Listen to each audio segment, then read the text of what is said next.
That's good. Joan Embry has another visitor here. Joan? Now, that I would not keep as a pet. Well, you know, you hear everybody go, oh, and you can just see how wonderful they look when they're babies. And she's 5 months old. Is this a mountain lion? It's a mountain lion, puma, cougar, or catamount. That's all the same family or all the same animal? You can call it a puma, you can call it a mountain lion, but cougar. It's all the same, different names for the same cat. Native through Canada to Mexico and some left in Florida. There are not very many of them left, although they do breed in captivity. And the problem is that people see them and think they want one, and they're going to grow up. She'll be over 100 pounds as a mature female, and the males get up to 200 pounds. And they've been in the news quite a bit lately because a young 5-year-old girl... She doesn't mind this, does she? No, she's pretty good yet. But she's also had daily training from the time she was a very young animal, and with professional trainers. And she needs to be handled appropriately now so that she doesn't get rough. Because what starts out as play gets to be very rough. She's staring over here, right? Well, you have a remote control, right? Yeah, somebody told me about this. We're going to show you what happens because they still, even though they haven't been trained to do this, right? She was bottle raised, hand raised by people. She's never hunted. She's never lived in the wild. And I want you to see that the behavior is instinctive to hunt. And if you bring out They gave me this remote control device. And mechanical rabbit. If they'll set it out there. Now, if I move this... Chirpa. Chirpa.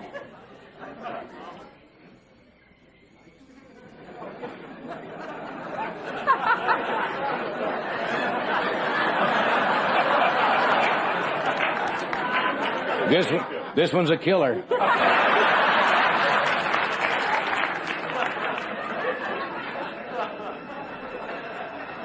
Okay. Ready? Yeah. A born hunter. This thing would starve in the wild, Joan. What do you... I thought this animal was going to attack this, That's one of the problems, though, is sometimes they do, and people think they can... Look at that, Chirpa.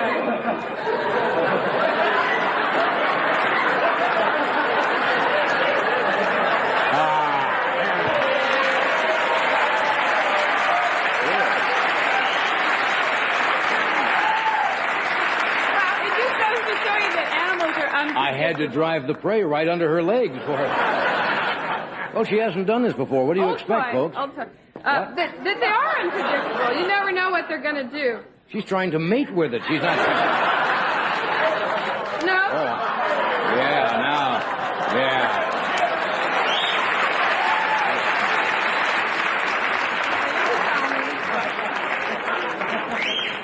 Congratulations, your first kill.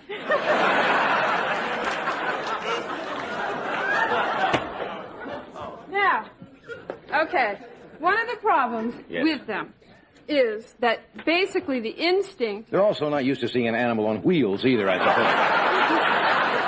suppose. Most of your jungle prey they eat do not have little wheels. In a studio with an audience. But if you think that you raise this animal, and the answer is when you can't handle her anymore, and she gets rough and takes a hold of you, those claws... Look at the claws. I don't know if you can see what I see from here. On the right paw. A full set. And they can reach out and just rip you open just with their claws if they want to. And she'll also get where she rakes with her back feet.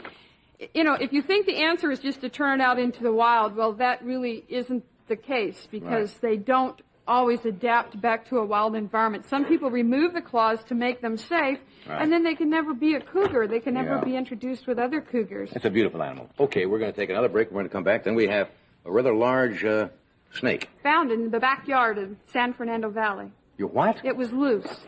We'll show you what happens when they get loose. Okay. We'll be right back. Johnny Winters is a longtime friend of mine. I think I've known John for 20-some years, and next to Broderick Crawford, I think he's the funniest man in the world. Broderick Crawford was always my idol. No, he's a brilliant and innovative performer, and Johnny, tomorrow night, he has a special. Johnny Winters presents 200 Years of American Humor, and that'll be on at 8 p.m. here on NBC. Would you welcome Mr. Jonathan Winters?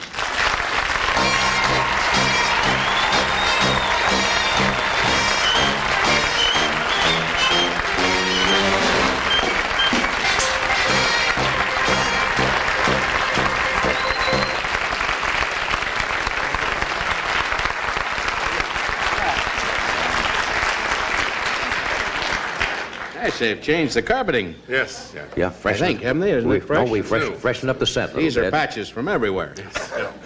We did this in therapy. These are. These are from the different shows that were canceled, and when they take the carpet, they just cut it off and bring it here, and we use it. You never went inside, did you, Colonel? No, I did not. Officers somehow or another, just remain in the Jeep. But I was taken quickly. Yes, he's a. But I'm okay now because I'm under heavy sedation. Ah, dear. Oh, yes. How are you, wild man? Well, I'm fine. I picked up a little green, went to Chicago. Exciting, Chicago. Oh, yes. 2 or 3 people are out here to bum off their relatives. And,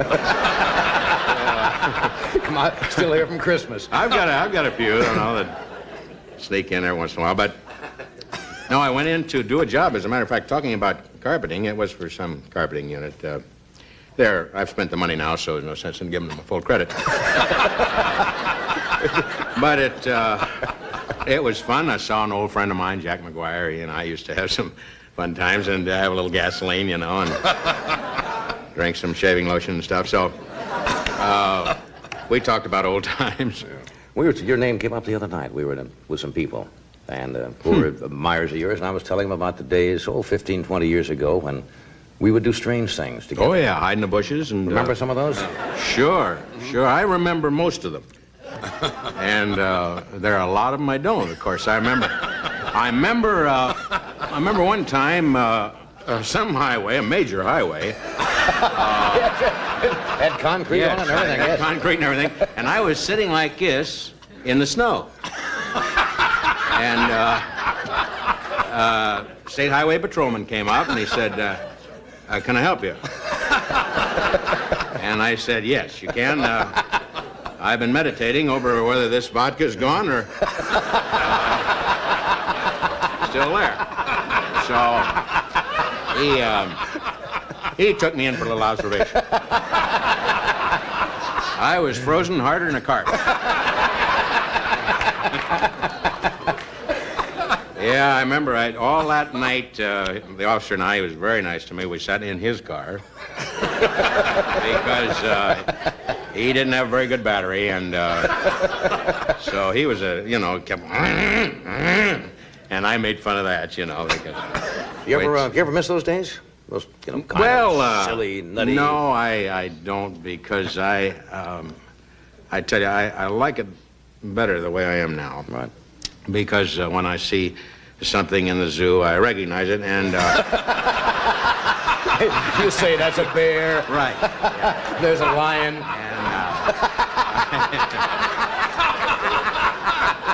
so It's nice to know the animals. Right. Nice to know the animals. So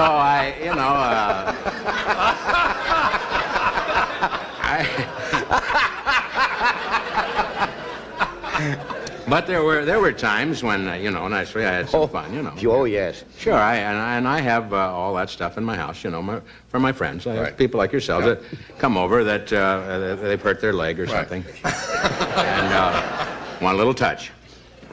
But myself, I just have a little hot cocoa, about 4 o'clock before I retire. It's better for you. Yeah. I'm with you now. I know. I eat a lot of vegetables. Doesn't show, but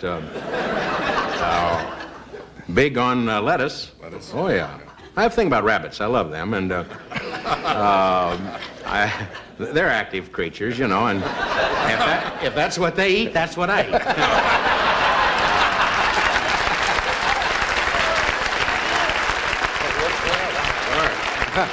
Okay.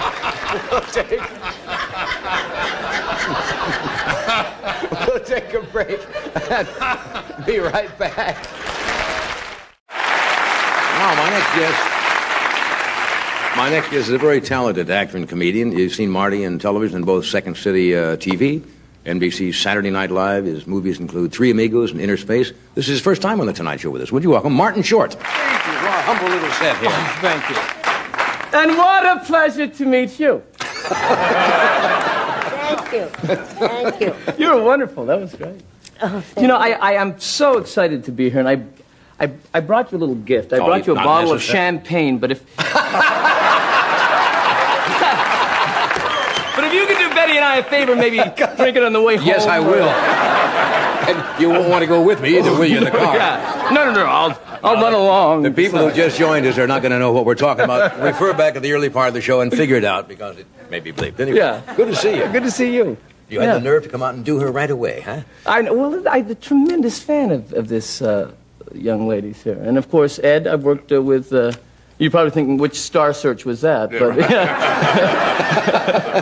no, let's see. Was that... No, that was with the David Steinberg show in Toronto. Ed was up there. It's right on. Yeah. Do it.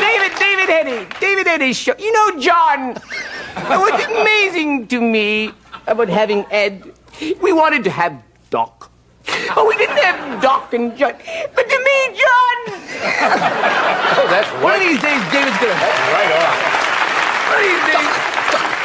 Oh, it's amazing to me. Then it goes very low. And then it goes up again, John. He does have a speech pattern, doesn't Oh, he? my goodness. Is David from Canada, too? Yeah, Winnipeg. And you're from Canada? Yeah, Hamilton, Ontario. Hamilton, Ontario. Yeah. Beautiful. You have a great ear for that. Did you start as fooling around in school when you were very young, picking up on impressions? I guess it is true that you really do impersonate the people that you admire. Or, Yeah. I mean, because you just watch them. It's the only possible way that you would. When I used to do Jerry Lewis as a kid, and I used to do a very high, kind of high. Well, I don't know. But then I noticed that as Jerry got older, there was a kind of an attitude.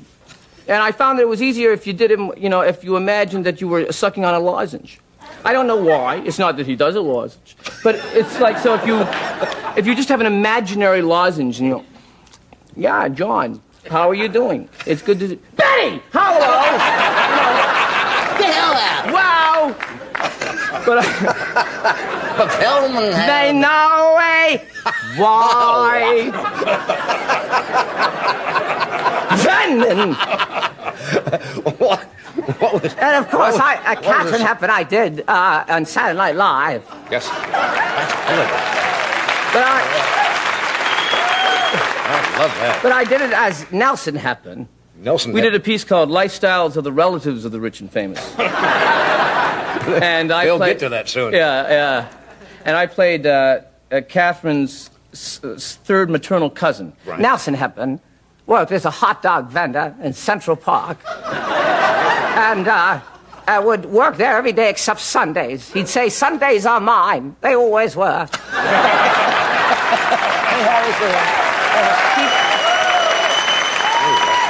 He'd say, I get up in the morning, I sleep late, and I read all the papers, and I have then a huge bowl of bran.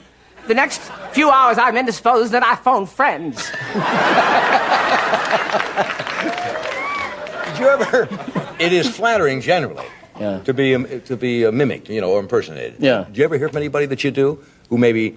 I know for a while, Sammy Davis did not like Billy Crystal's impression of him at first. I think he began to like it, but he didn't care for it. I think that it's there's certain people, you can't help if you're going to do something, you really have to do all the different angles of them, you know, and but no, I have not had, I do Robin Williams, and Robin's a friend, and I thought he might be a little funny because it was all based on energy, and it's wonderful to be here. Oh, here sounds like there sounds like your hair. Oh, what a wonderful sunset. Don't touch that hair, Mary, you don't know where it's been. And it's so fast. And he just kind of goes along and then goes crazy. Oh, look at that. Oh. Oh, there's Doc, like a nurse, help my arm. It's that wild stream of consciousness that goes through. He's so great. God. Yeah, he was on about a couple of weeks ago. Yeah. And absolutely got on a roll. And it was just like the things were clicking on and off.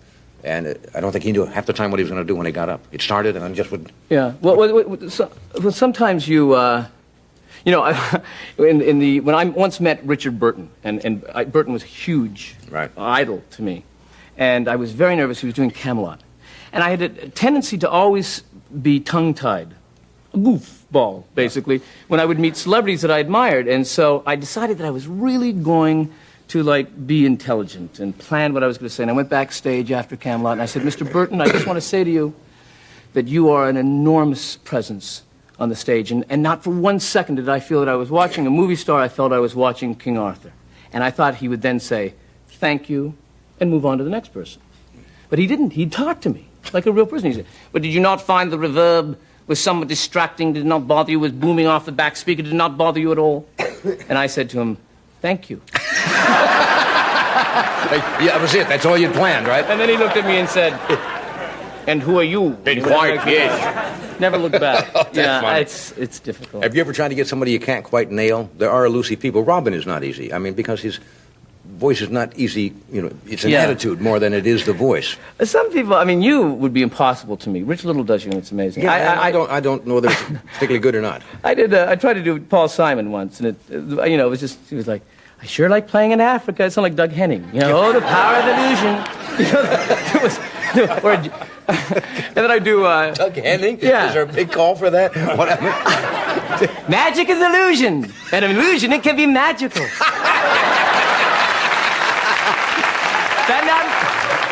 That may not sound that intelligent, but then I'm not that intelligent. And Jamie Farr came across like Jamie Farr? Yeah, I'm a lover, not a fighter, but that's like Groucho Marx. So there's no. And Lucy, I tried, but I could only get that. Gary, get me my clutch bag, hurry. You know, what I'm saying is, you have to have more nuance. You can't take that in the road. No, not really. Gary Cooper, I only have 3 words. Yep. Forget it, he's dead. That's not enough. Yeah, that's not good.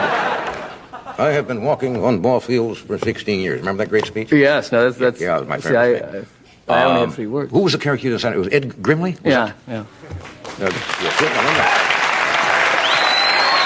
is that, a composite of little this and little that? Oh, it was just a character, kind of a spirit, a very optimistic spirit, very excited to be here, I must say. Oh, give me a break being on the Tonight Show with Johnny Carson. No, I suppose that isn't making me mental, I must say. Give me a break.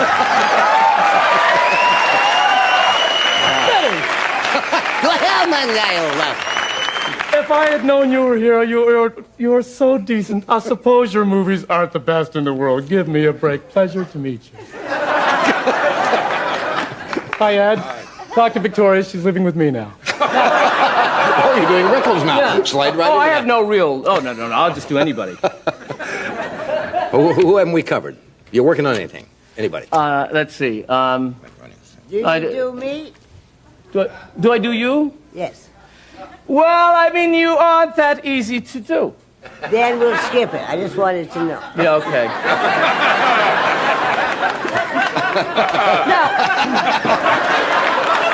Now, Now, what's the total on the board, Ed? then there's Jerry's laugh, of course, which I love. Oh, Which yeah. is like a plum pudding bubbling. It's just...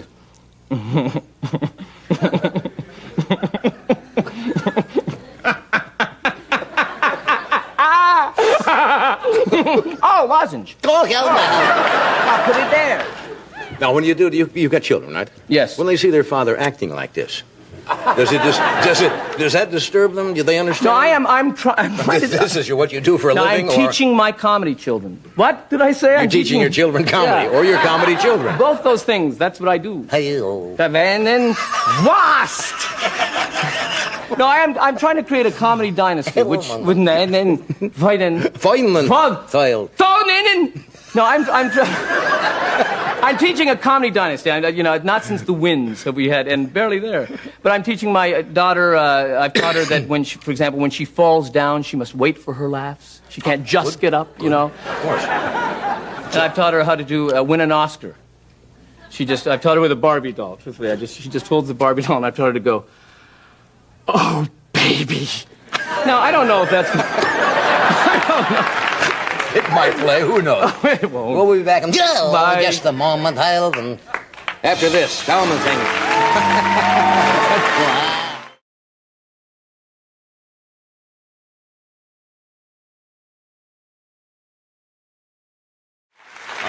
Kevin Pollak is a young comedian and actor who appeared, believe it or not, as one of the tiny brownies in Willow last summer. He's now co-starring in a new series on another network, as they say, called Coming of Age, which goes on October 24th, and he appears regularly at the Improvisation in Hollywood. Would you welcome, please, Kevin Pollak. How you doing? Very good. Very good. Did you ever hear Harpo Marx play the I harp? love Harpo. How you see? How you doing? Very good, very good. You were supposed to be with us a week or so ago, and we ran along or something. Somebody told me. Now, everybody, I did when I was a kid, I'm sure Whoopi did, everybody who does comedy starts out by stealing other people's voices and does impressions. I would hide behind them. Because it's easy to go Yeah. to. Oh, yeah. Who do you do? Well, I started as a waiter, and I would try out the impressions on the customers. That's how I first started. And it helped, because when you're a waiter and you bring the wrong order, you make a mistake. You just don't want to be yourself at that particular moment. For example, one night this woman asked for rice with her fish, very common order. I was in a hurry. I made a mistake, bought her baked potato. Well, she's screaming at me. She can't believe I bought her baked potato. I go, excuse me, ma'am. Geez, I'm sorry. Did I bring you baked potato with fish? What the hell was I thinking? How do you do the eye? That's what he said when I met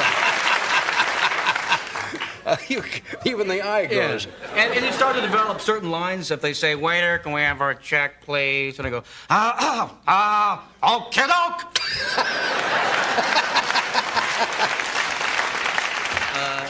And they made me assistant manager, which is fun, you know. It was just my job to go to tables if there was a problem. I'd bring over a bottle of champagne, only I'd be drinking it. Hello, everyone! Is there a problem with the waiter? I'll go ahead when that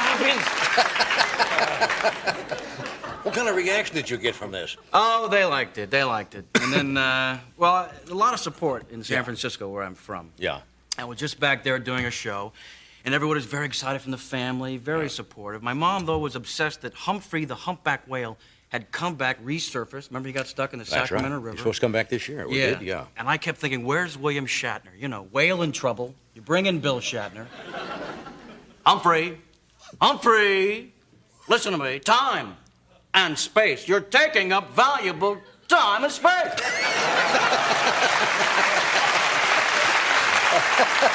Lady, look, I hate to go back and do Falk again. Well, let me just ask you something, John, if I can. I'm very sorry. I don't mean to bother you, gee, I'm sorry. So just a minute, yeah. That's marvelous.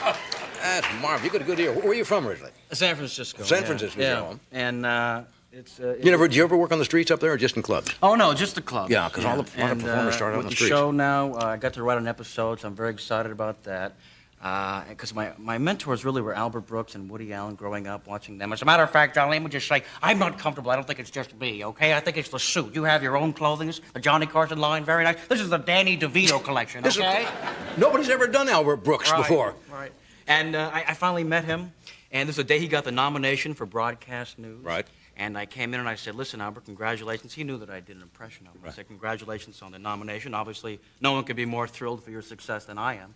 And he said, of course not. No one has more to gain from it than you. So it's been fun. The show goes on Monday. I understand. Monday the 30th. Isn't Doc's wife Emily associated? Emily Marshall. She created the show. That's right. And although she and Doc share a life, I can assure you she's younger and much more attractive. Gee, a two-income family. How nice. Yeah. Albert Brooks. You don't do Woody, do you? Well, I'll tell you what. Ask me if I want to go fishing. This is my favorite story. Would you like to go fishing? Actually, without sounding a bit didactic, I think it's extremely important we analyze this little request of yours. First of all, I don't like fishing, because you have to pack, and I'm not a real skilled packer. I think I put that in my resume. You might want to check that. And they don't like fish, I don't like any actual form of life where they can be enticed by a worm, with the possible exception of my Aunt Bessie, who married Uncle Bernie, of course, a man with many worm-like qualities. That's marvelous. Good rhythm. Good acceptance. We'll be right back.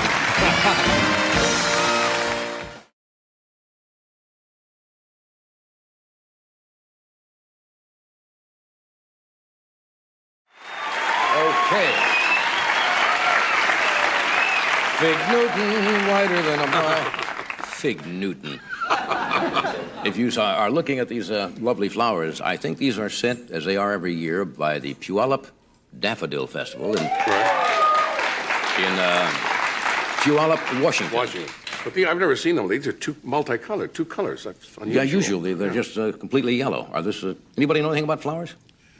Is this a hybrid daffodil? A lowbrow daffodil?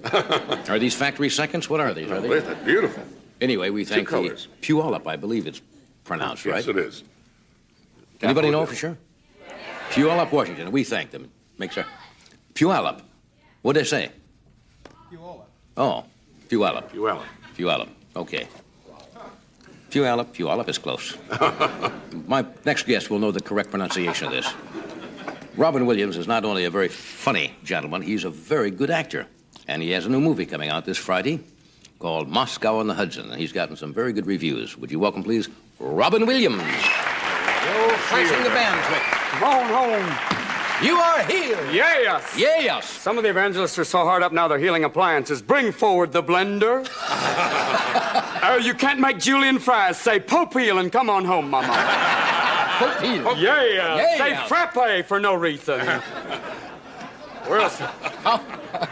Put your hand near the socket and I'll be laughing. Come on now. I watch him. I get hooked on those guys. Oh, it's Reverend Gene Scott's the best to watch because he's always like, believe me. Take no medication, but I'm on TV 48 hours a day. Come on, send that money now. If you don't believe, you'll be smoking in something special. Come on home. Come on. Boy. I like Ernst. Reverend Ainsley. Reverend Ainsley. Reverend Ainsley with a different color hair. Who knew? It's a miracle, a miracle. It's all there. Last time I saw you, we were, I was out at Malibu sitting on the beach one day. It's lovely out there. Yes. My God, look, there's a Negro. Let's talk to someone. Pardon me, can you teach me this?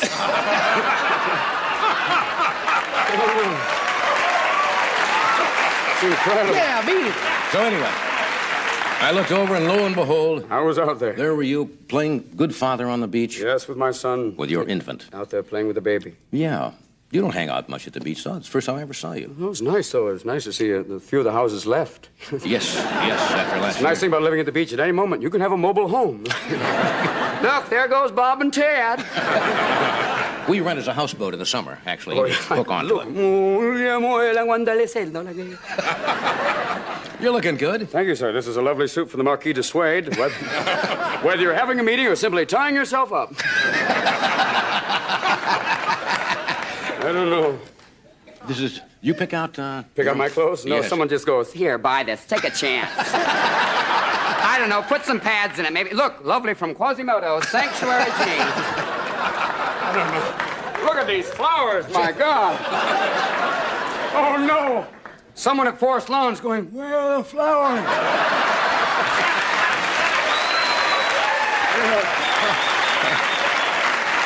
5 minutes, Mr. Williams. These are all from the NBC shows that have died the past couple of weeks. Thank you, Mr. Silverman, for that lovely bouquet. You know, the only place that midgets can have a barroom brawl is on an airplane with those little bottles. Like, Come on, come on.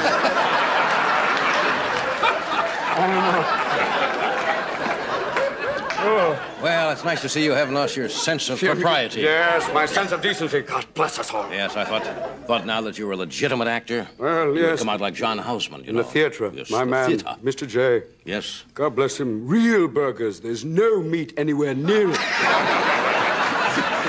I saw him hawking something new the other night. He's busy. Busy man. Oil cars, I mean, Anything. suits. Anything if you need a vowel movement, call John. I'll accentuate anything. I'll sell it, they won't know why.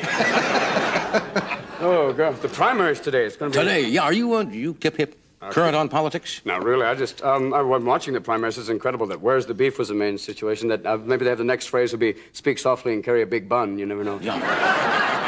I can't wait. I think they should abolish the primaries and just have like tag team wrestling. I'll be there. I'll be at Madison Square Garden. You can come on. No, I'm the king of the town. You stay away from me. Incredible. It's outrageous. All right, we'll take a break. For the late returns, come right back. We'll be here, folks.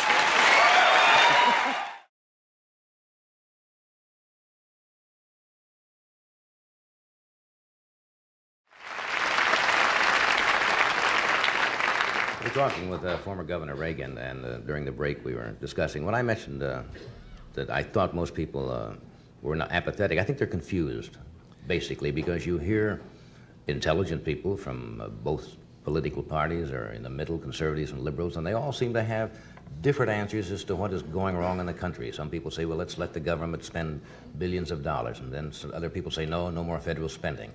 let's give the tax rebates. And the other intelligent people say, no tax rebates. We've got to do this and do that. So everybody is confused. How do you see the thing? How are we going to get out of this? Well, Johnny, I think that one of the things is that people keep looking to government for the answer, and government's the problem.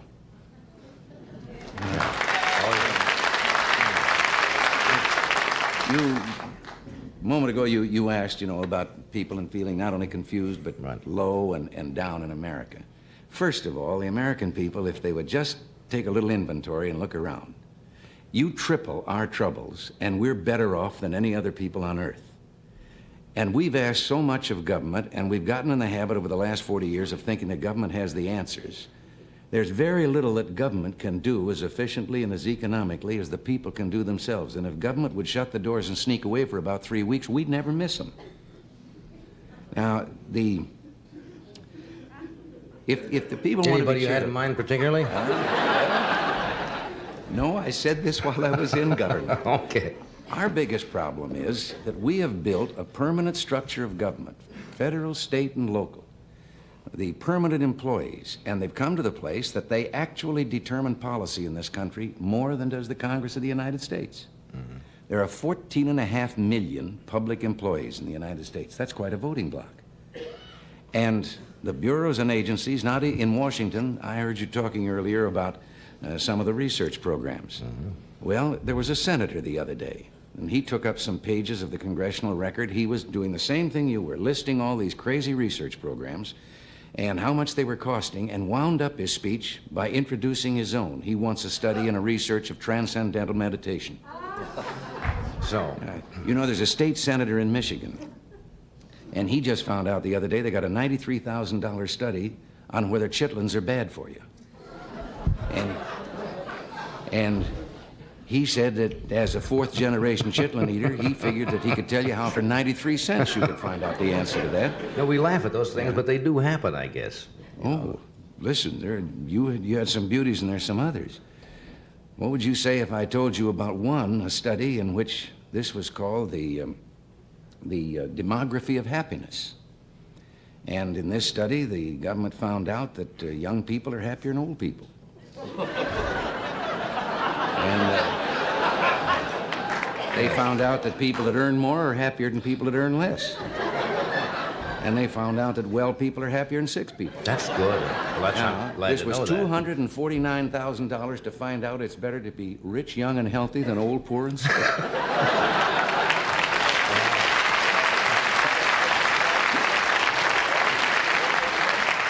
So when you say now that it's that the government may be the problem, so what do people do? They have to look to somebody, and you say if they look for themselves, that's it may be good advice. But how about somebody who's on a Social Security pension or a pension they're trying to live on $150 a month? They have to look to somebody, I guess. Yeah. They're saying, hey, we can't make it. We can't afford to go to a doctor. Well, 62% of the people can't stay home in an election and cure things, as we did in the last election. I just read this week on the radio. They dropped 300,000 voters from the Los Angeles roll because they didn't take the time to go to the polls in the last election. 300,000 people. It was the lowest percentage in history. Only 38% of the people voted in the national election. And this means that people aren't paying any attention to what... Well, here, a poll was taken recently that found out that only 46% of the people in the poll could name their United States congressman. But what was worse, 86% of those who could name him couldn't tell you a single thing that he represented or stood for. They just knew that he represented the state. But he was a congressman, but what's he doing while he's up there? And the same is true at the local levels of government and all the rest. But so you're saying people really have to take an active interest, and you have to have citizen action groups locally and let them know. Concerned See, the special citizens interest groups. Now, the special interest groups aren't, as everyone thought, big, powerful business interests or something that are going to persuade government to do things. As a matter of fact, I don't know anyone with less influence today in government than business. They're just a convenient whipping boy. But it's the groups that have got a particular axe to grind. You can't have a power plant because it might interfere with the seagulls. Now, I think I'm an environmentalist. And I do not agree with those people way over on the edge who pave the whole country over in the name of progress. But also, I don't like those on the other extreme that won't let you build a house unless it looks like a bird's nest. Someplace in the middle, we got to allow people our ecology too. Right. Well, this kind of group, and they want their particular program. Hundreds of dollars have been added to the cost of an automobile, putting gadgets on it to clear up the air. We're the only country in the world that set out to do it that way. The automobile industry, over and over again, told government if they'd give them more time, the answer lay in making the motor more efficient and making it burn the fuel better. And when they were given the limited time, there was only one thing they could turn to. That was the add-ons that you had to go. And the verdict is really kind of still out on those, whether they're going to add more sulfuric acid to the air or not. Yeah. What do you think's going to happen? Now, you've been asked this question. I'm sure you knew that I might possibly bring it up tonight. There's an election coming up. You're out of politics now, but you're speaking, and as I say, you're going around the country. Do you envision a possibility, say in '76, if the convention, say, was deadlocked? I'm giving you all the theories and so forth, and the conservatives took over possibly and got control of the electoral process, and they couldn't quite make a decision, and they came to you and said, Governor Reagan, we can't decide between Mr. Ford and Mr. Rockefeller. We're divided. Would you like to go to the White House? You remember that answer I gave you about the CIA? Yeah. Oh, come on. No, I won't buy it. I'm not going to buy it. No, I can understand the CIA now, but no, I thought that was delicately phrased. Yes, verbose but delicate. Yeah, verbose but delicate. No, I think it's an unanswerable question. I don't think anyone, in view of the things that have gone on the last few years, knows what's going to happen in the next 2 years down the road. I think that everyone should hope and pray that people there will do the job so well that there won't be any question about it. Because if they do, then everything's all right with the rest of us. You think they're doing their job well? Well, I agree with some things and disagree with others. When they give me a choice between a $53 billion deficit in the budget and an $80 billion deficit, when budget deficits are what's causing inflation, I don't see that there's any room to be on either side of that argument. Yeah, I think the answer to curing inflation is a balanced budget. Now, how do you do that? I mean, how do you balance the budget? Well, balancing the budget is like protecting You don't your spend more than you take in, right? No, it's like protecting your virtue. You have to learn to say no.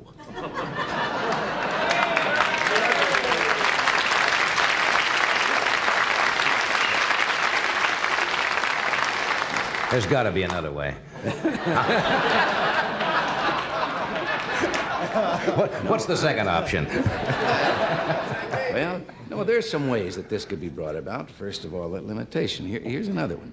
Why shouldn't we have, in addition to a simplified income tax, why shouldn't we also have a law that says that any time a legislator or a congressman introduces a spending program, he has to introduce with it a tax program to pay for it? Then let the people find out. There was a woman that, from a financial firm that was back at the President's Economic Council, and her words weren't quoted. Everybody else's words got in the paper, all the Hellers and the Galbraiths and all the so-called economists. And I have a degree in economics, so I can say this. I think an economist is someone who has a Phi Beta Kappa key on one end of his watch chain and no watch on the other. This woman said that you go to the polls and you ask the people, do they want some social service, some program that government can give? And the people in the polls are apt to read and say, hey, that sounds good, yeah. Mm-hmm. But she says that isn't exactly accurate. She says put a $100 bill in each person's hand and then show them the program and say, now, isn't that a nice program? Do you want it? Give me the $100. And she says, see what the poll says then, and how many people hang on to the $100 instead of the program. In other words, if it's rather hidden and someone doesn't know exactly where it's going to come from. All the government programs start $1 down and we'll catch you later. And they multiply all of those things that you were... The Office of Management and Budget in Washington, that's responsible for the budget, putting the budget together, cannot even tell you how many boards, commissions, agencies, bureaus, and departments there are in the federal government. Yeah. But all of them can pass regulations. And those regulations have the force of law. And the difference is, when you break the law, you're innocent until proven guilty. When you break a regulation, the fellow that charges you with breaking the regulation, you're guilty. Right. And if you want to take him to court and prove you're innocent, that's up to you. Right. And all of these are things that yes, we can trim the budget. There's enough fat in the federal government that if you rendered it, you could wash the world. You took... They took a poll of the American people the past week, and I think 78% or something, around 75% were opposed to more military aid to Vietnam and Cambodia and Southeast Asia in general. And yet the administration was trying to tell the American people that a couple $100 million or $222 million would make some kind of difference, or that the government might make it. And how do you feel? Do you think that that is a lost cause in a way? I think people can see humanitarian, for children, hospitals, et cetera, medical supplies and food. But it seems that the public has just almost had it up with military involvement, where we feel we are not directly threatened. Well, we are fed up. We're war weary after a long and badly fought war. On the other hand, and this is one where I'll probably lose a lot of people because it isn't popular or political to say this today. When we withdrew our troops, we made a ceasefire, a peace agreement. And it was based on supporting the non-communist forces in Indochina on a basis of one-for-one replacement. Every bullet they expended a bullet to replace it if the communists violated the ceasefire. Mm-hmm. The communists have violated the ceasefire 72,000 times since it was instituted and we brought our men home. And I think for the United States to break its word, we're in that agreement. We pledged something, and the Congress is now saying that the United States reserves the right to just break its word and not, what are their allies ever going to trust us? And there's no question that backed by Red China and the Soviet Union, the communist forces in Vietnam and Cambodia are on their way to take those over. They do, of course. Laos just automatically falls. Mm-hmm. Then they're on the edge of Indonesia, 140 million people, which comes within 14 miles at its nearest point of the Philippines. The domino theory is in existence. Is that still a viable theory, do you think? And yes, it is. And I could see the United States one day being very, very lonely. Now, it's a very funny thing that the same forces that want to cut our defense spending are the same ones that want to increase all these social services and this social tinkering and experimenting that hasn't worked. And every time it doesn't work, they just impose a more expensive program on top of it. I think the American people, if they really look at all the facts, yes, we want fiscal responsibility. But I think we also want a country that is strong enough at all times that we can say to any adventurous guys over there on the other side of the water, you better look twice, brother, before you start getting rough. That we can take care of ourselves.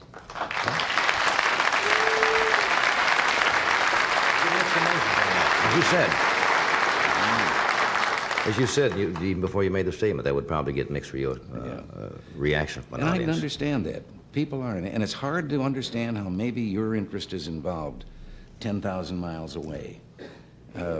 But Russia seems concerned that their interests extend all the way to Cuba and to South America, to Chile and to other countries of that kind. And they're the ones that have said they're going to impose their way of life on the rest of the world. We haven't said we want to do it to the rest of the world, our way. Let me ask you one more question before you go. Let us assume that there's a third party, that neither party seems to go. Yeah. You like this approach already, huh? And they're thrown into disarray, as they say, and a third party is formed. Would you think that'll ever happen in this country, where a third party will be a major type of alternate to what we have? Well, I'd still prefer to see a revitalization of the two major parties we have, because the two-party system has served us very well. Third parties have a notorious way of not being successful. Now, the Republican Party, some people say, well, that was a third party 100 years ago when it started. It actually wasn't. It was a second party. The Whig Party had shrunk and shrunk, and then the remainder of the Whig Party said to two other groups that had formed parties, hey, want to get together with us? They changed their name and called themselves the other party. And so it was, in effect, the Whigs just disappeared. It was a new second party. Maybe this is time. Maybe it's time for realignment between people who might find themselves in the wrong parties. Maybe there are some people still voting. I was a Democrat most of my life. I became a Republican only not too many years ago. And I had the pleasure of telling some of those people that are saying the Republican Party ought to broaden its base the other day that when I switched parties, I didn't do it because the two parties were alike. I did it because they were different. And I think that the two parties ought to stand up as to what they represent what they stand for. A third party, they have a way of electing the wrong people. Because they simply divide themselves from the other forces that feel the same way, and then the other fella sneaks in. And it could happen that neither party would represent what the people want, and finally the people would take some action, do something about it. But I'd rather devote our effort to seeing if we can't find out what the present two parties stand for and which one we want to. But you don't see yourself, or do you see yourself as maybe as a part of that, active politically again? I certainly don't give up, do I? Yeah, you sure don't. I wish I could think of a good get-off line. I have Lawrence Spivak's old questions, you know, for this. Nancy, you know, said to say hello tonight. She thought it was great that we're both in town at the same time. You too, huh? I get that. Thanks for being with us tonight, really. It was a pleasure to see you again, my best.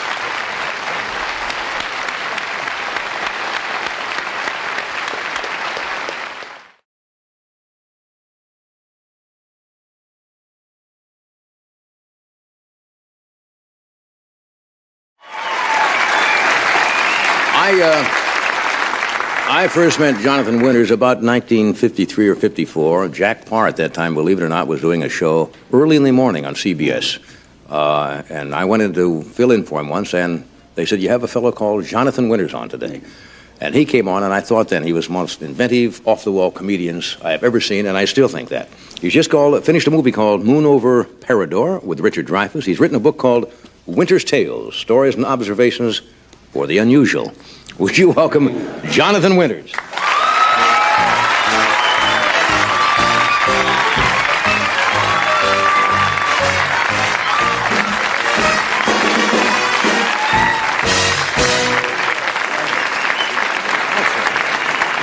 Little pouch there. Well, just a little you know, turkeys carry a lot of stuff in front, and it costs them their lives. So I'm carrying everything. I've been carrying it for a long time, and I tell you, you know, it's just since we're on this. Yes. Yeah, and I want to be. I'm so thankful, really, to be here at this particular time, because of the book and because I'm alive, and you know, my shoes are corrective. I can feel my toes now. They didn't come through a chiropractor. What is not a chiropractor? You're a colonel. What is it? A general. Chiropodist or podiatrist. Or podiatrist. Podiatrist. You know, I had too many guys working on my feet. That's why they had to be corrected. But at any rate, I stopped drinking a long time ago. Oh, yes. Obviously, I haven't stopped eating, but I stopped smoking. There's so little left.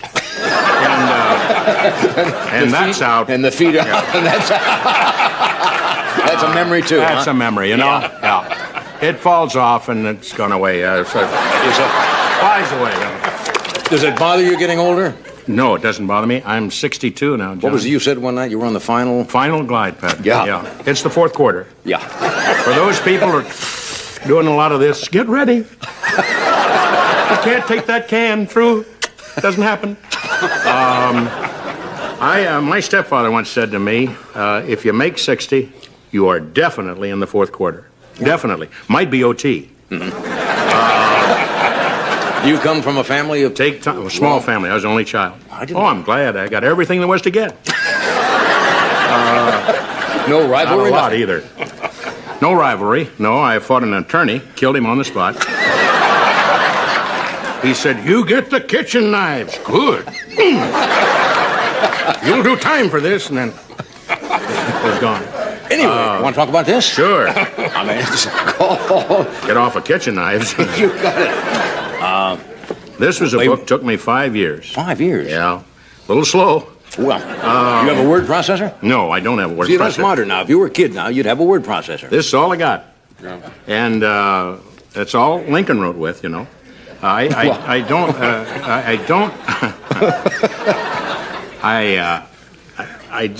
can't type, very honestly. Oh, I can't. It's unfortunate. And with the secretary situation, it's a little frightening, you know. The senators are being reported and things. So I thought it's better to stick with a little hand. Did your wife suggest you should not use a secretary? Yeah, was that right away. She said that ballpoint pen, get on it. And so I went down the basement, and between jobs, wrote this little 216-page book. And it's a book on short stories, a little poetry, it's reflections, observations. It's not what you call a funny book. I don't want to turn you off on this, but it's reflections, observations, which can be funny. Pithy comments. Yeah, pithy. Yeah. Toward the end, it gets pithy. But you can sit, and you know where you sit a lot of times. You can sit there. Here, Margaret, look at here. And what's your favorite? Anything in here you'd like to? Well, they're all my favorite. That's an ego problem. No. Before you do that, why don't you find one, and we'll do a commercial. Okay. I'm just as interested as you are. Your hands are cold. Yes, my hands are cold. Hold on to me. We'll do this, and we'll come right back for our reading corner. All right, friends, now, in our author's corner, this is what I'll call our normal author's spot now, and John's going to read from his Random House did this book? Yes. A little excerpt from some of your observations. Okay. Okay. Sit right up, pencils up or pencils down. This is called, How Much Money Did You Make Today, Little Man? How much money did you make today, little man? Only 15 cents. I sold an old green bottle I found buried out back of the barn. How much money did you make today, little man? Carried some groceries, 4 big bags of them, for an old woman to her car. She gave me a whole quarter. How much money did you make today, little man? I raked leaves all day long for Mr. Rogers. Took them into an old dirty sheet down to Buck Creek and burned them. Both my hands are sore and full of blisters. Mr. Rogers gave me $1, silver dollar. Said he'd had it for a long, long time. That's Mr. Rogers cracking nuts.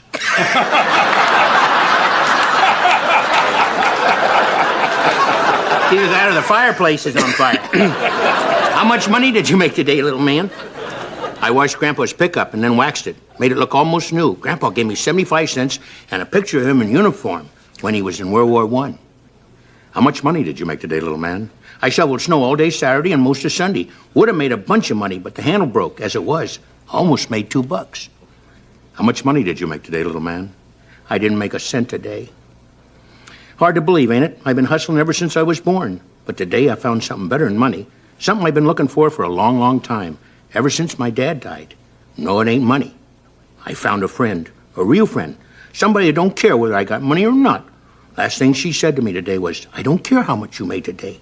Little man, I love you and just want to be your wife.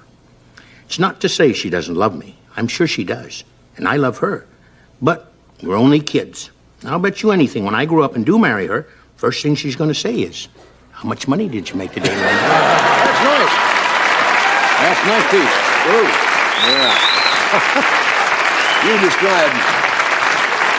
You have described yourself as a 60-year-old kid, right? Oh, 62, yes. 62. Do you still 62. hang on to your childhood possessions? Yeah, I've got my ball mitt, which is really, it's small. It's just, my hand is small, and it just barely covers my hand. It's an old mitt, Walker Cooper out of St. Louis. But you can't throw it away, right? No, I can't throw it away. I've got stuff like that. I tried to throw it away, and it was thrown back at me. Yeah. No, I have marbles. I have a .22 rifle. I have a couple of boxes of soldiers, and I got to tell you one little story, John, especially this time of the year when people are, in the festive mood, and also people with, large pins ready to hit the turkey there in New York and watch it. At any rate, no, I was kidding about that. I always wanted to do that as a kid. Go, ooh, watch the big rubber turkey. Terrible. They're a violent child. I stuck it in a real turkey. He went at me. No, when I came home, this is a moment of grief, but for a lot of people, but I came home from the war, and I was just, again, talking about Thanksgiving, like yourself, strafing people there in Philadelphia. But I came home, and I went down the Stone Road, and my mother was there, and I said, you had to cue her a lot, and she was in show business. She was in radio and an actress, but I'd say, Mother, it's me, and her eyes were not Vaseline at that time. And I said, Johnny, your son. I see you. So it was a very demonstrative family, and ran to it. A lot of the minorities would run and grab each other, but boy, when you're full Caucasian, a lot of times it's back off, So Full Caucasians are like that. Yeah, I know what you mean. So, and eventually she grabbed me. The bottle dropped, you know. Oh, hi, sweetheart, it is you. And so I went to my room, which got this area in here. Bed, wash bowl, and a commode, and place to hang the funny shirts. So I said, Mother, you know, it's great to be home, number one. And I said, where are my toys? There's a long pause.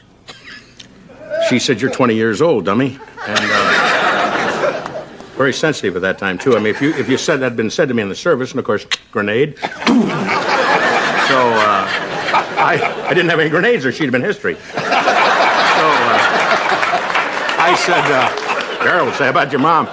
We're a tough family. You gotta call it as you see it. You got it. Because she'd survive. I know her. Yeah. And tough old lady. Oh, blow her into a tree, come right out with some squirrel, you know. So she said, you're 20 years old. What are we talking about the toys for? And I said, she said, I gave them away to the mission. I said, that's all right. You know, that's okay, the poor kids. But you should have written me. You know, those last hours in Philadelphia, where I discharged. And I said, please, why, you should have let me know. And she said the line I'll never forget. She said, well, sweetheart, how did we know that you were going to survive? So that's when I put her in a home early. A lot of warmth in that family, huh?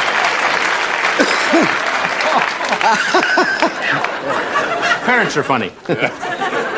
I know they kid a lot. Yeah. Let's go back to the very first Thanksgiving. Oh. Very first one. Okay. How do you manage it was as a pilgrim? I mean... Well, you have to realize at that time, which I don't think a lot of people do because so many years have passed, they were basically from England, you know, downtown London. And either that or, you know, Southampton. Bye-bye, have a good voyage. Of course, the little boats were kind of a joke, and they went around in circles, and then everybody, so about 7,000 people went... And they moved in. No Evinrudes in those days, gang. So I imagine they got to Plymouth Rock, you know, what it was, around 1620? About that. Something like that, 1621. Jamestown, I guess? Jamestown, good. And guy pointed, that's Jamestown. Yes, it says on the map, Jamestown. Everybody, yeah. And, of course, the boat went right into Plymouth Rock, and they swam ashore. And then they got up on the rock, and everybody prayed, usually on the rock. And those that didn't pray were cuffed around a little bit. And by the minister, you know, hey, don't you believe? You don't believe? You know, so... then, of course, the Indians showed. God bless the Indians, you know. I still have, you know, a lot of love and respect for the Indians, too. They were obviously in just standard, you know, buckskin and feathers. And here are these people, and the Indian would say... Of course, that was a Wyandotte, and you could distinguish him from an Algonquin or Iroquois and Seneca, and he was saying, look at the buckles on the dummy. And, of course, it was something for an Indian because he had no buckles. You know, good waist, tight, and maybe a rubber band, but certainly not a buckle. And it'd say, and then the guy had buckles on his shoes. Hey, no wonder they were not wanted right away. And then the buckle on the hat told him that he'd had some special treatment. But that's pretty much Thanksgiving as I remember it.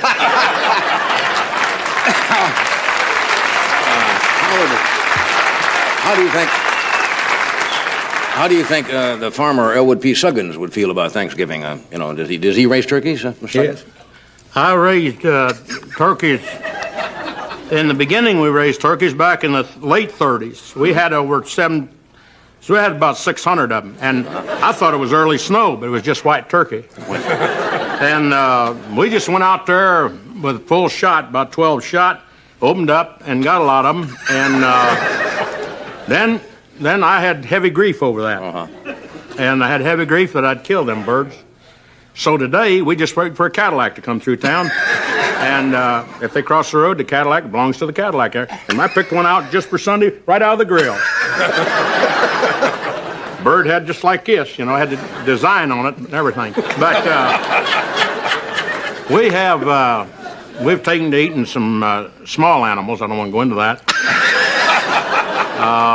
Mrs. Suggins is still living, Mrs. Suggins is full of life. Yeah. She's bedridden. Oh, I didn't know that. Yeah. which works in her favor. I see. I give her a box of chocolates. Good-hearted woman, though. And a new VSR, whatever thing. She's asked for something special. See movies on. Watch some movies, yeah. Yeah, and she watches that. Yeah. And I watch her, and then we watch the movies together. And I get her to the window so that she can look at the kids. You know, just drag her out of bed and over at the window. Go ahead, look at her. Put it on F6 and put it on CU, close up, you know, and then I drop her out of the window. Kids will play with her for 2 or 3 hours. Yeah. Well, they've dragged her around and wore her back off. Yeah, well, I want to wish you a happy Thanksgiving and give my best to Mrs. Sugden. Sounds like a remarkable woman. Are you watching to it? Yeah, well, she's probably watching now. We'll be right back. We'll be right back, honey.